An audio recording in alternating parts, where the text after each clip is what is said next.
Aleluia. Boa noite, igreja, paz do Senhor, amém? Estou feliz com Jesus.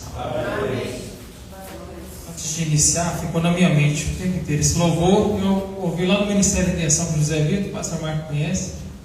Ele é simples, mas ele fala de uma forma tão profunda com a gente, né? Sua presença transforma o ambiente, renova o ambiente. Interessante, porque o ambiente, para ele ser renovado, primeiro ele precisa ser transformado. Não tem como renovar algo que não foi transformado primeiro. E ele vem com a promessa, né? E ele vem, eu não sei quando, mas ele vem. Eu não sei quando, mas ele vem. Uma bênção. Hoje, se eu tivesse que pôr um tema na mensagem, seria como manter um relacionamento. Assim como nós devemos manter os nossos relacionamentos com pessoas, nós devemos focar principalmente no relacionamento que é mais importante na nossa vida, que é o relacionamento com Deus. Quem quiser se sentar pode ficar à vontade. E muitas vezes a gente peca muito nesse relacionamento com Deus. A gente pensa que só por estar na igreja, estar servindo, já está suficiente. Mas Deus nunca nos chamou para ser somente servos na obra dele, mas para ter um relacionamento com ele. Desde o jardim, o plano sempre foi o relacionamento. E o homem, pelo pecado, pelo erro, pela falha, foi quebrando isso. Então Jesus vem, estabelece aquele relacionamento, mas nós, por falhas, por erros, comodismo, vícios, vamos sempre quebrando essa dinâmica do relacionamento com Deus. E para a gente iniciar com base na mensagem, eu queria convidar você a abrir lá no Salmo de número 1.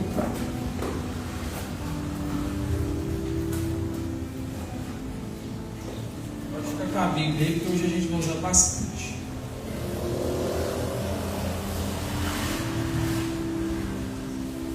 Glória a Deus. Aleluia.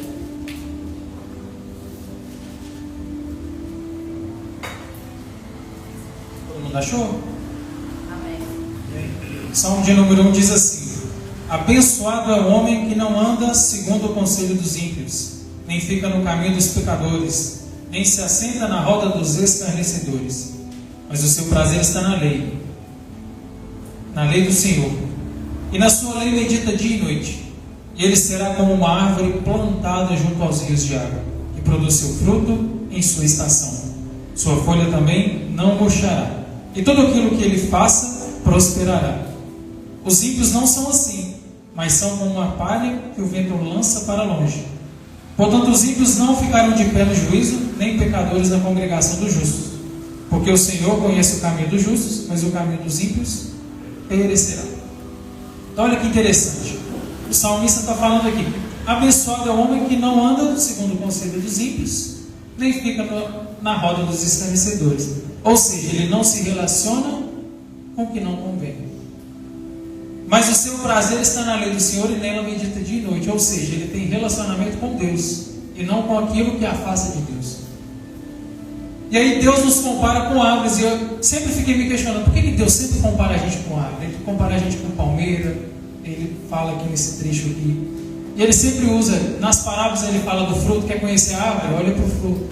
É justamente por isso. Porque a árvore, ela não fica se justificando, ela não fica dando desculpas. Ela simplesmente faz o que ela tem que fazer. Dá fruto no momento correto, troca a folhagem na estação correta. E por isso que Deus faz essa analogia, para simplificar para nós. A árvore, ela faz o que é a natureza dela. Ela frutifica e ela não fica criando empecilhos para aquilo. E enquanto eu estava meditando nessa mensagem, eu fiquei me questionando várias vezes, para mim também, quantas vezes a gente questiona a Deus, a gente culpa a Deus de muitas coisas. Quando você vai conversar com alguém que é ateu, já reparou? Se você for lá na raiz do porquê que aquela pessoa decidiu não acreditar mais em Deus, não é porque ela simplesmente não acredita. É porque em algum momento a vida decepcionou ela e ela decidiu culpar a Deus. Mas ela nunca parou para olhar: mas espera aí, como que eu vou entender a vontade de uma pessoa, que Deus é uma pessoa, se eu nem me relaciono com ela? Você conhece alguém que você não tem intimidade, que você não convive? Conhece. Agora a pessoa que você está ali morando junto, você conhece ela como? Só do jeito dela andar, o jeito que ela te dá um bom dia, você já percebeu que tem alguma coisa diferente. E no relacionamento, tanto com Deus quanto com pessoas, uma coisa muito importante é o quê? Descobrir o que a pessoa ama e o que a pessoa odeia. É impossível sustentar um relacionamento se você não entender o que a pessoa ama e potencializar aquilo e descobrir as coisas que aquela pessoa odeia e evitar. Quem de nós consegue conviver bem com alguém que toda hora está pisando no nosso carro? Possível. A gente não consegue manter de forma saudável o relacionamento com ninguém, independente da área, se essa pessoa não entende o mínimo daquilo que me magoa, que me machuca, que me tira do sério. Eu não estou falando de profundidade, às vezes no trabalho sempre vai ter aquela pessoa que você já não dá muito bem. Por quê? Ela tem comportamentos, dinâmicas que vão bater de frente com aquilo ali que te incomoda, que te tira do sério. Então, se a gente não entende isso, é impossível ter bons convívios. Essa é a razão, muitas vezes, de muitos casamentos estão dando errado, de famílias sendo destruídas. Na igreja, quantas igrejas a gente vê que não está saudável? Porque você vai lá ver o relacionamento dos membros, da liderança, está complicado. Hein? Recentemente eu vi o pastor Paulo Júnior, se eu não me engano. Ele veio das redes sociais, fez uma declaração, está afastado, pediu perdão. Por quê? Ele estava mostrando uma imagem de alguém forte, de alguém de liderança, mas lá por trás ele estava sendo uma pessoa abusiva. E ele mesmo reconheceu isso. Ou seja, ele não estava percebendo a dinâmica do relacionamento. Ele não estava potencializando o que as pessoas amavam e insistindo no que as pessoas odiavam. E eu não sei se o pessoal conhece, tem um livro que chama 5 Linguagens do Amor. Eu recomendo muito vocês lerem. Ele fala sobre as principais linguagens que as pessoas entendem como amor. Porque às vezes você está falando e está agindo de uma forma com a pessoa e ela não está reconhecendo que você está amando. Mas às vezes a forma que você ama ela não é a forma que ela entende o amor. E até com Deus é assim, olha para você ver, Deus é tão maravilhoso que para facilitar o nosso relacionamento com Ele, Ele deixou escrito o que Ele gosta, o que Ele não gosta, o que convém, o que não convém, o que aproxima dele, o que afasta dele. Basta a gente conhecer a palavra. Só que às vezes a gente está falando que ama a Deus, mas está tomando um comportamento que Ele falou que não é dele. Que amor é esse? Às vezes eu falo que eu amo a pastora, só que a linguagem de amor da pastora é tempo de qualidade. Não adianta eu encher ela de presente se eu não sentar com ela, olhar no olho, conversar, dar atenção. E muitas vezes acontece isso com gente. Eu até anotei aqui que eu achei interessante, lendo sobre relacionamentos, eu vi uma parte que fala sobre comunicação. Uma outra falha muito complicada. Às vezes nós falhamos em nos comunicar com Deus e também com pessoas. E na comunicação a gente tem algumas características. A gente tem o emissor. Quem que é o emissor? É quem fala. Então, no nosso relacionamento com Deus, nós vamos orar, por exemplo. Então, nós somos o emissor. Ou Deus vai falar com a gente. Ele está sendo o emissor. A gente tem a mensagem, que é aquilo que é dito. Então, Deus, como emissor, deixou uma mensagem para nós, que é a palavra, que é a Bíblia. E toda mensagem, ela tem um código. O que é o código? É a forma que a mensagem está sendo conduzida. Então, ela pode ser codificada em forma de áudio, de escrita, de símbolos. Então, é interessante a gente entender qual que é o código que a mensagem está escrita, para quê? Para a partir daquilo ali a gente ter compreensão. Porque não adianta eu ter uma mensagem, eu ter um emissor, eu ter boa vontade, mas eu não sei distinguir o código. Quando Jesus falava em parábolas, ele estava falando em código. Então, se muitas vezes nós não tivermos a curiosidade de ir além do que apenas está escrito, a gente não entende todas as nuances do que ele quis dizer para nós. Interessante que na Bíblia, quantas vezes você já leu o mesmo trecho, a mesma história, o mesmo versículo, e cada vez que você lê, você tem uma revelação diferente? Ou é só comigo? Constantemente, às vezes o mesmo texto, eu ouço várias pessoas pregar, cada pregação é um aprendizado diferente. Porque aquela pessoa conseguiu decodificar algo naquela mensagem que às vezes a gente não estava atento. Toda mensagem também tem um canal, que é por onde está sendo dito. Então Deus falava muito através do profeta. O profeta era o canal da mensagem. Deus também fala através da Bíblia. E hoje, com o Espírito Santo, Deus fala através do Espírito Santo no nosso próprio Espírito. Hoje nós temos essa liberdade. E o receptor é quem recebeu essa mensagem. Tanto é que Jesus até fala a parábola da semente. O semeador jogou a semente, uma caiu no meio dos espinhos, uma caiu na terra rasa, e a outra caiu na terra fértil. Então, se o receptor também não estiver preparado para receber aquela mensagem, ela acaba sendo inútil. Por quê? Muitas vezes a pessoa não vai compreender, não está disposta. Aí um outro trecho que é interessante, Jesus fala, não joga pérola aos porcos. Ele não está falando que você não tem que pregar a mensagem. Ele está falando o seguinte, não adianta você gastar seu tempo com alguém que não está pronto para receber, ou não quer receber, ou rejeitou.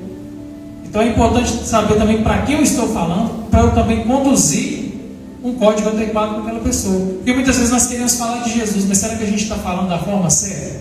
Será que a gente está sendo um comunicador com excelência para quem está ouvindo entender? Nós falamos muitas vezes nos relacionamentos, na comunicação, exatamente por isso. E tem um outro detalhe na comunicação que é o ruído. O ruído é tudo aquilo que vai atrapalhar a mensagem. No nosso caso, no relacionamento com Deus, é o pecado. Quantas vezes nós queremos estar alinhados com Deus, só que nós estamos deliberadamente pecando? É um ruído na mensagem, você não ouve. Se eu começar a bater, ninguém vai me entender, é um ruído. Entre nós e Deus, é mesmo assim. Entre pessoas é o quê? Às vezes a pessoa está te explicando, está falando, está te mostrando algo que está incomodando. Mas você, no orgulho, pensa, não preciso mudar, não quero mudar. Essa é a maior causa de desavenças. Essa é a maior causa de atrito e afastamento entre as pessoas. A falta de perdão é um ruído gigantesco no relacionamento. Claro que você não é obrigado a conviver com alguém que não vai dar certo. Mas esse ruído da falta de perdão, pelo menos a falta de perdão, vai gerar em você o quê? O travamento da mensagem. Você vai começar a parar de compreender essa mensagem. Então é muito importante a gente entender essas coisas. E eu sou curioso para entender esses detalhes. Por quê? Não adianta eu saber a Bíblia de cor se eu não souber interpretar o que ela está falando. Porque se eu não interpretar o que está escrito, como eu vou viver o que está aqui? E existem coisas que a gente sempre vai tentar com Deus e não vai conseguir. Por quê? A Bíblia fala que a gente pede e não recebe porque pede mal. Está lá em Tiago, capítulo 4, versículo 3. Então Tiago está falando o quê? Às vezes você está pedindo e não está recebendo. Por quê? Você pede mal. Você está pedindo algo exatamente que Deus odeia e não tem nem consciência daquilo. Ou você está pedindo algo totalmente fora do tempo que você não tem estrutura para receber. E Deus olha e fala assim, não tem como. Está totalmente desalinhado com o que eu quero. E para a gente entender um pouco essa dinâmica, a gente vai começar aqui pelas coisas que Deus ama. Vamos abrir lá no Salmos, número 11. Capítulo 11, no versículo 7.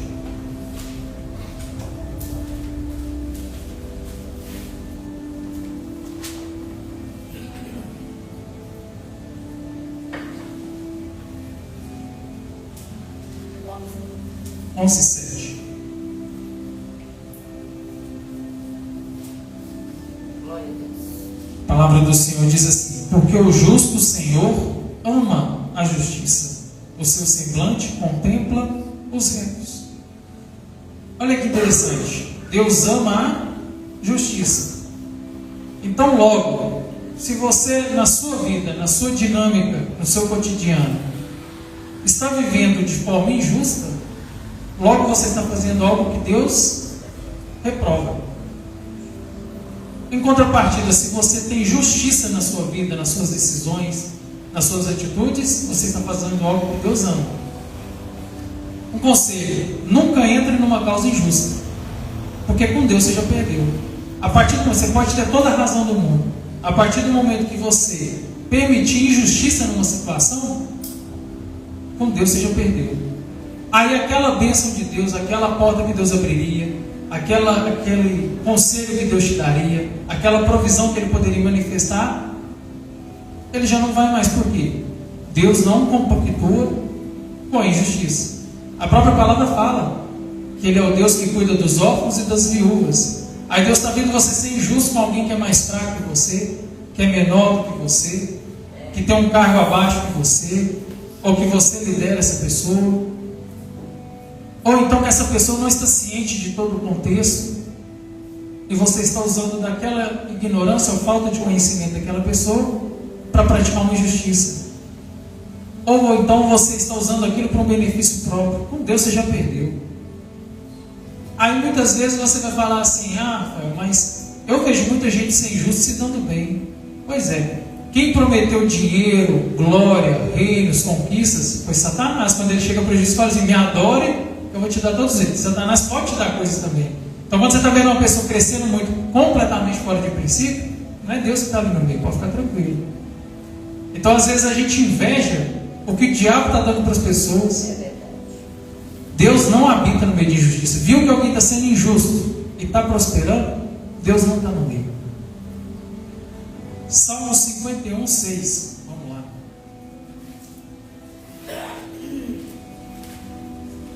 Quem está entendendo? Então, glória a Deus. Glória a Deus.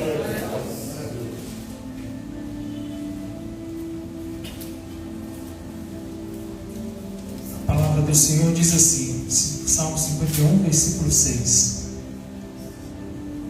Eis que tu desejas a verdade no íntimo, e na parte escondida tu me farás conhecer a sabedoria. Deus não só ama a verdade, como ama a verdade no íntimo. Então por que nós que somos cristãos, seguimos a Jesus, falamos que amamos a Deus, queremos intimidade com Ele, queremos relacionamento com Ele, mentimos tanto? E se fossem coisas grandes, coisas que tivessem uma consequência muito forte, a gente até tentaria dar uma justificativa, mas é coisa tão pequena no dia a dia, é uma besteirinha aqui, uma besteirinha ali. Só que Deus não faz diferenciação de pecadinho e pecadão. Uma mentira, se eu mentir para o pastor, pastora, não, eu não vi tal coisa não, sempre que eu vi. É a mesma coisa que eu menti para ela, que eu roubei o dinheiro dela e falei que não. Não tem diferença, mentira é mentira, para Deus mentira é mentira. Então nós, como alguém que segue Jesus, não devemos participar de mentira, da forma que seja. Eu sempre aprendi com a minha mãe o quê? Eu já fui disciplinado várias vezes, e muitas vezes eu ficava pensando, poxa, eu não precisava sofrer essa consequência, que é uma coisa tão pequena, tão boba, às vezes eu mentiria. Mas, independente da situação, fale a verdade, assuma a consequência. Tenha responsabilidade por aquilo que você faz e fala. Isso está diretamente ligado à verdade. Aí a Bíblia fala o quê? Que Deus ama a verdade no íntimo. Aí você está ali fazendo campanha, orando há dias e pedindo Deus resposta, Deus em silêncio. Aí vai ver que você está cheio de mentiras. Eu não estou falando só de contar não, de viver também. Quantas mentiras nós vivemos? Eu tenho uma condição de vida X, mas eu quero transparecer que eu tenho uma condição de vida Y. Você quer ver hoje o maior canal de mentira de todos? Rede social. Você quer alugar um carro para mostrar na rede social? Você está ali mal, às vezes com depressão, mas você vai lá e quer postar que você está feliz. Isso é mentira.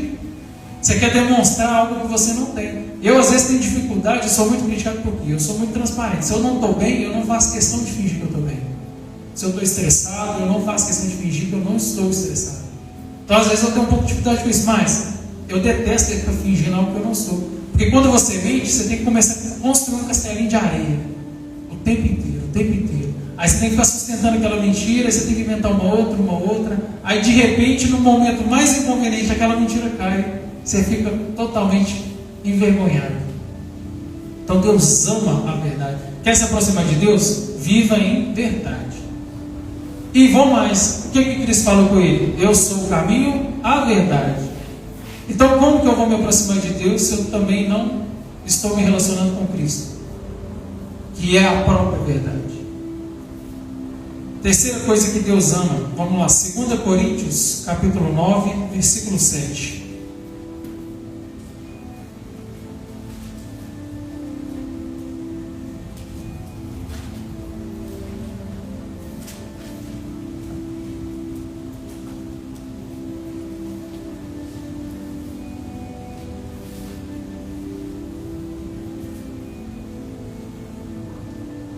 Diz assim a palavra: cada homem dê conforme propôs o seu coração, mas não com má vontade ou por necessidade, porque Deus ama quem dá com alegria. Na minha versão diz um alegre doador. Deus ama quem é generoso. E aqui eu não estou falando só do dízimo, porque quando a gente fala de dinheiro na igreja, a gente já pensa direto só no dízimo. Não, eu não estou falando de dízimo. Estou falando que Deus ama quem doa o seu tempo para ajudar o próximo. Deus ama quem tira um tempinho para poder fazer algo que vai favorecer a sociedade. Deus ama quando você lá no seu serviço está vendo uma situação que está ali, às vezes estagnada, anos, que é simples, que você pode ir lá resolver, não precisa ficar dependendo, e você vai lá e corrige aquilo. Você ser generoso não é só dinheiro, é você ser generoso na vida. Algo que eu sempre vi na minha mãe, muitas vezes eu questionei, critiquei, mas eu aprendi isso com ele e hoje eu sou muito desapegado de coisa. Sempre que algo não está servindo lá em casa, pega tudo e joga. Aí passa pouco tempo, está precisando da coisa, mas vai lá e compra novo. Por quê? O espírito de generosidade. Então, muitas vezes, um conflito que eu já tive com várias pessoas em relação a dízimo também, né? Eu, como compreensão da Bíblia, eu entendo que o dízimo era um mandamento da antiga aliança. Na nova aliança, nós temos o que o 2 Coríntios fala, que é dar com generosidade. Por quê? No dízimo, a gente tinha uma lei que nos impunha dar o dinheiro para o sustento da casa de Deus, das festas judaicas, de todos os sacerdotes. Agora, na nova aliança, Jesus está fazendo o quê? Ele está falando assim que vocês não estão mais debaixo do jugo da lei. Eu estou explicando para vocês que agora não é porque é uma imposição, uma obrigação. A minha casa continua precisando de manutenção. Os órfãos, viúvas vão ser amparados com esse recurso. Mas eu quero que dá com alegria. Eu não quero que você fique preso à obrigação de 10%. Eu quero que você dê com alegria, com generosidade. Que você seja parte do corpo. Que você esteja comigo, porque o seu coração está em mim. Não por uma simples obrigação. E muitas vezes a gente cai no erro por quê? Você está ali preocupado com o dízimo e dá 10% e é dizimista ou ofertante da igreja. Mas aí você tropeça nos outros. Você está fazendo aquilo em mentira. Olha um outro exemplo. Você não está dando aquilo com verdade. Você está dando aquilo e toda hora preocupando. Nossa, mas é 10%. Por isso que Jesus fala agora: eu amo quem dá oferta com alegria. Porque agora você não vai ficar mais preso em lei e regra. Você vai estar em mim. Consequentemente, pela sua gratidão, você vai ter o coração generoso. Então Deus ama quem é generoso. De dinheiro, de tempo, de recurso, de uma palavra. Quantas vezes Deus já deve ter te incomodado para fazer algo simples, levar uma palavra para alguma pessoa, fazer algo para alguém para ajudar, e às vezes a gente fica resistente. A gente não está tendo esse espírito de generosidade. Às vezes a gente está vendo um irmão que está mal, está numa situação difícil, mas a gente prefere às vezes julgar, apontar o dedo, do que ter o espírito de generosidade e tentar entender o lado daquela pessoa. A quarta coisa está lá em João 14, 21.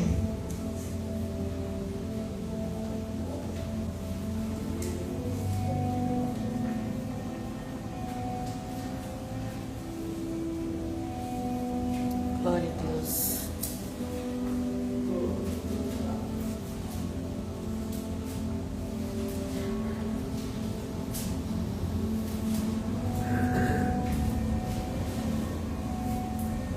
Todo mundo achou?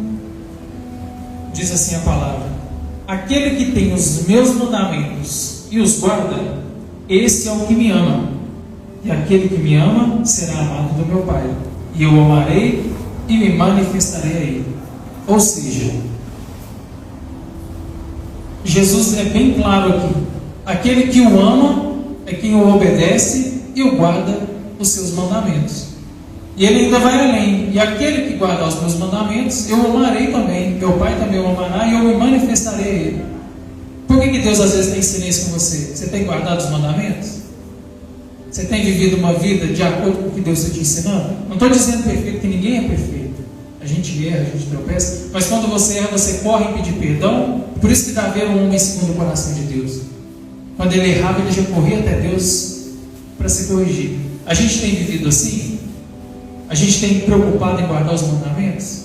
Ah, mas quais são os mandamentos? Basta ler a palavra. Jesus deixou vários. Não digo só dos 10 engessados.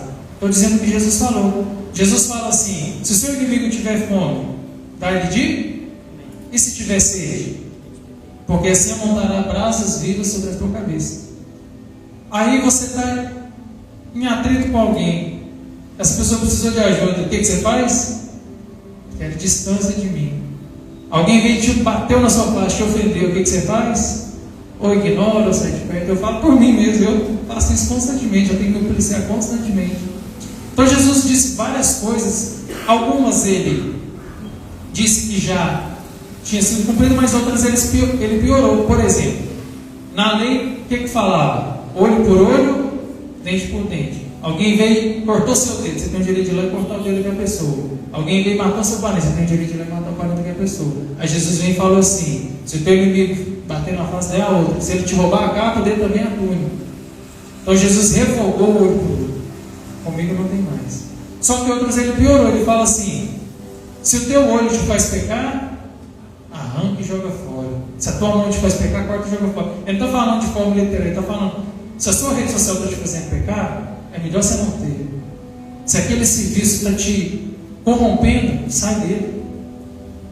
Se na situação atual que você está te levando a quebrar a comunhão com Deus, sai dessa situação. Jesus também fala: se você se deitar com alguém que você não é casado, você está cometendo adultério. Mas eu te digo, se você só olhar com cobiça, você já pecou no seu coração. Então teve coisas que Jesus inclusive dificultou mais para nós. Por ruindade? Não, porque ele estava mostrando para nós que a lei não salva, quem salva é Ele. Ele estava mostrando para nós que a gente tem que guardar uma vida com Ele. E entendendo isso, eu me questionei várias vezes. Vocês também podem, mas isso aí é óbvio. Pois é, mas a gente não vive. Quantas vezes nós mentimos? Quantas vezes somos injustos? Quantas vezes retribuímos na mesma moeda algo de ruim que fizeram com a gente? Quantas vezes não guardamos os mandamentos? E eu estou pregando para alguém que é cristão, que conhece a palavra.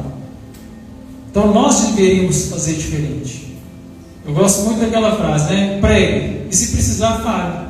A nossa vida tem que mostrar que a gente tem uma vida com Deus. E agora a gente vai lá em João 3,16.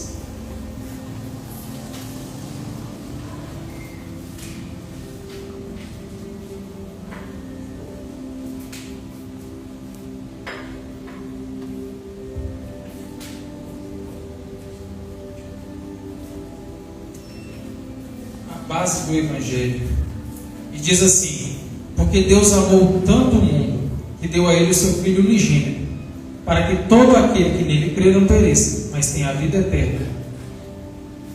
Deus amou tanto o mundo que Ele deu o Filho dele. Mas se a gente for entender o texto, voltando lá nos conceitos de mensagem, quando Deus fala assim: eu amei tanto o mundo que eu dei meu Filho, Deus está falando do mundo, do planeta ou das pessoas?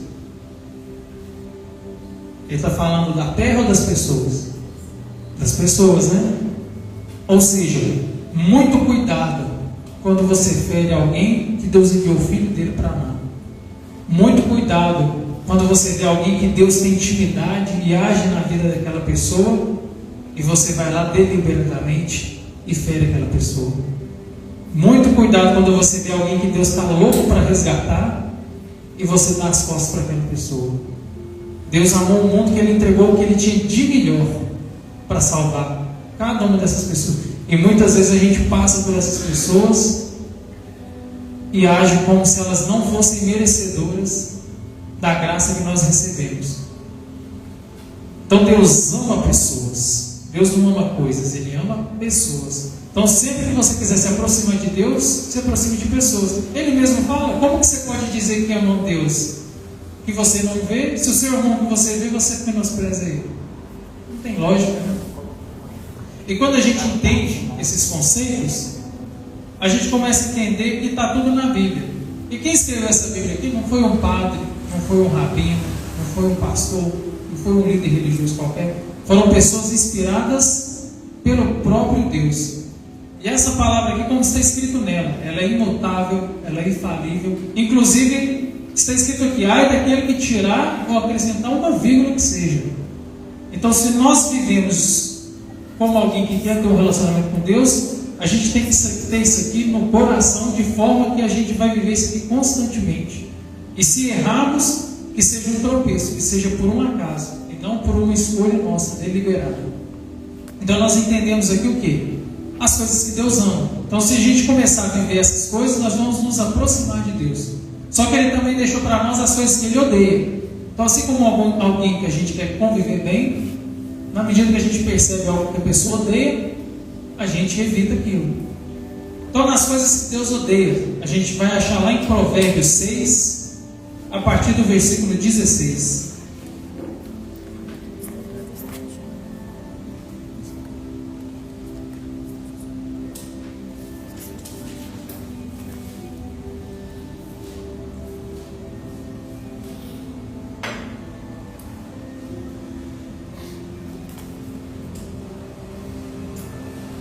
Está escrito assim na palavra, Provérbios 6, a partir do 16. Estas 6 coisas o Senhor odeia. Sim, a 7ª ele abomina. Então aqui está falando que Deus odeia 6 coisas e a 7ª ele não só odeia, como ele abomina. E a primeira é o quê? O olhar orgulhoso. Não, peraí. Isso mesmo, o olhar orgulhoso.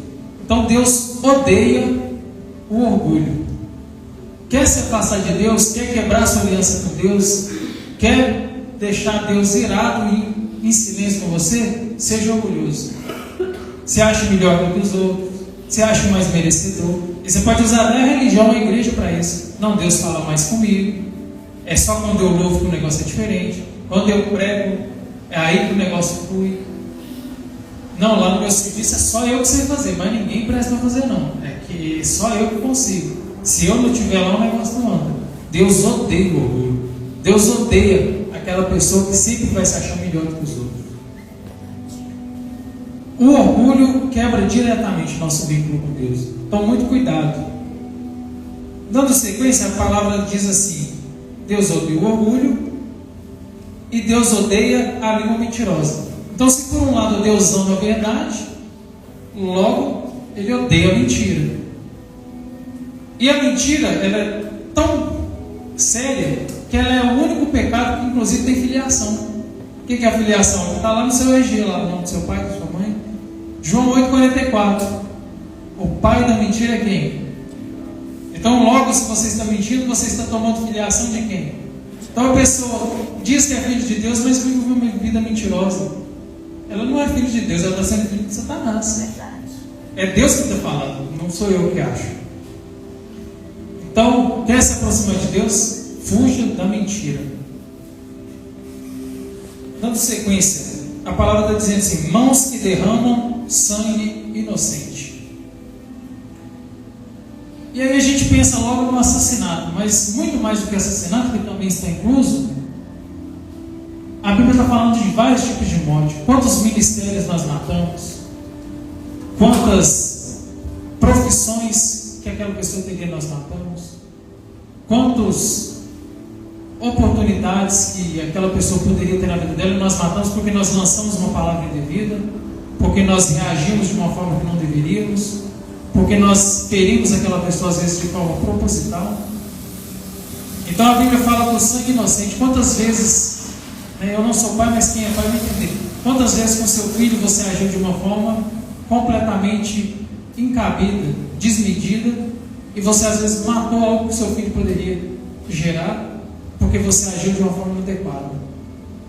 A palavra diz que a gente está matando o inocente, estamos derramando o sangue do inocente. Deus odeia quem faz isso.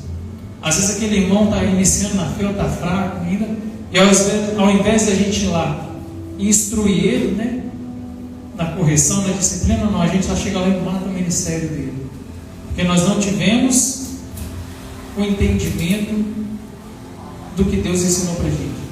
Imagina quantos problemas os discípulos não geraram para Jesus, e Jesus fez o quê? Doutrinou eles. Mas Jesus poderia ter matado o ministério de vários deles ali, se ele tivesse em algum momento desistido, se ele tivesse em algum momento gerado neles ali um trauma. Eu canso de ver gente que é cheio de trauma, cheio de problemas, de fobias. Por quê? Porque em algum momento alguém matou aquela pessoa ali espiritualmente. Como eu disse, eu volto no exemplo lá do ateu. O ateu nada mais é do que alguém que em algum momento alguém matou espiritualmente aquela pessoa. A decepção, a palavra de alguém. Às vezes você vai conversando com as pessoas que foram decepcionadas na igreja, elas saem e nunca mais querem saber de igreja, inclusive começam a combater a igreja. Por quê? Porque alguém feriu, matou aquela pessoa espiritualmente. E só Jesus pode ressuscitar aquela pessoa, ele tem esse poder. Mas é complicado, porque uma coisa é eu fazer algo que aquela pessoa odeia. Às vezes eu vou lá, peço perdão, tento ajustar a situação, algo que aquela pessoa não gosta, na verdade. Agora, coisas que aquela pessoa odeia é muito mais complicado. E tem coisas, cada um tem coisas que tem um limite. Quando passa desse limite, gera uma morte em nós. Então Deus odeia quem derrama o sangue inocente. A Bíblia também fala aqui, a perversidade, no versículo errado. Deus não é sempre inocente? O coração que maquina ideias perversas. Em algumas versões vai estar quem maquina o mal. A pessoa que maquina o mal é aquela pessoa que já é doida para fazer algo errado. Quem aqui já errou? Quem aqui já errou alguma vez na vida? Agora, quem aqui está doido para o culto acabar para ir lá fora errar? Nossa, eu estou doido, termina aí que eu estou doido para dar uma erradinha ali fora. Acho que ninguém, né? Mas se não existissem pessoas assim, a Bíblia não estaria falando. Então existem pessoas que ficam doidas, maquinando mal, querendo prejudicar os outros, querendo voltar para aquilo que errou, prometeu que não faria, mas volta lá e faz. Então Deus odeia quem fica planejando o mal, quem fica já se organizando para fazer o que é contrário à palavra dele. Aqui também diz: pés que se apressam para correr para o mal. É algo semelhante. É aquela pessoa que já se desespera para fazer o que não deve. Ela não perde uma oportunidade de fazer o que não deve. Então, além do coração dela ficar maquinando mal, ela ainda se apressa para aquilo. Então Deus odeia quem faz isso.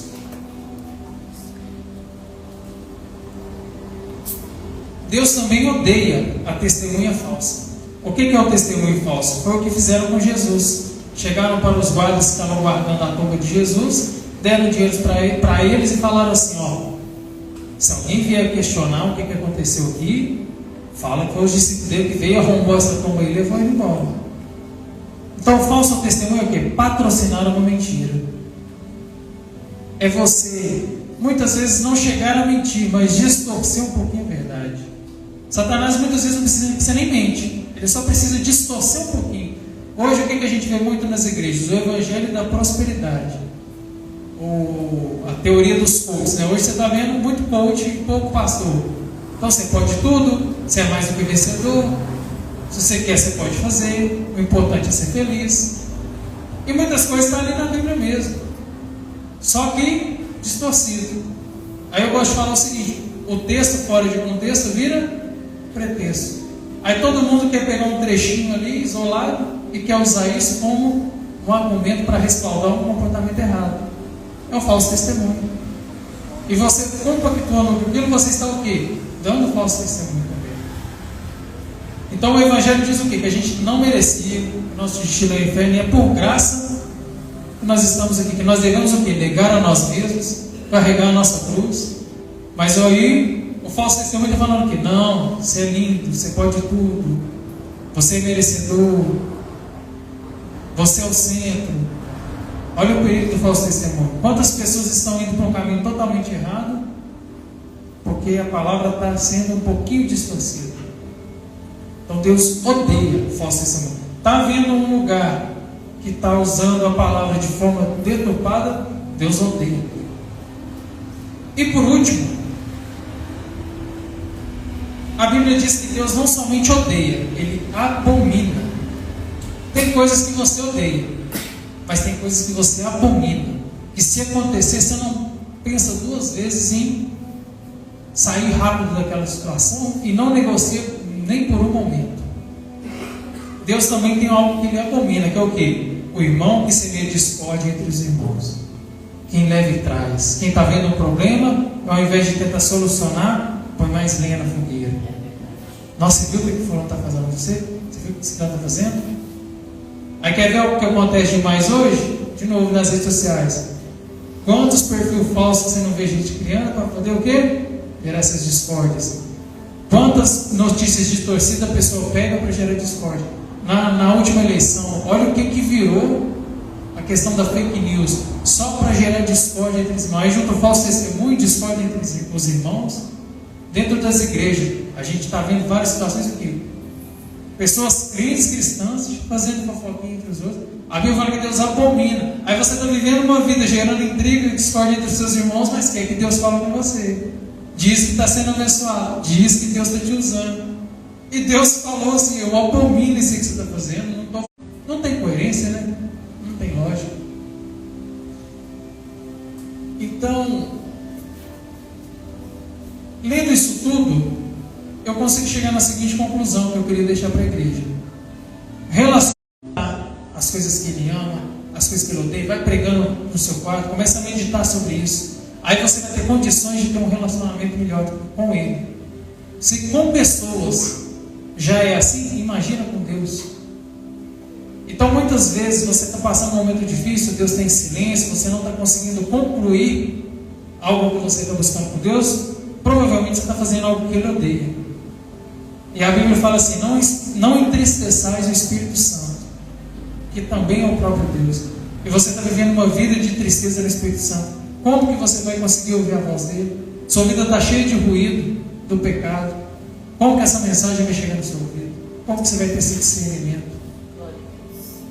Então eu queria te convidar a fazer uma reflexão, assim como eu fiz hoje quando eu estava elaborando essa mensagem, de: será que eu estou tendo um relacionamento com Deus?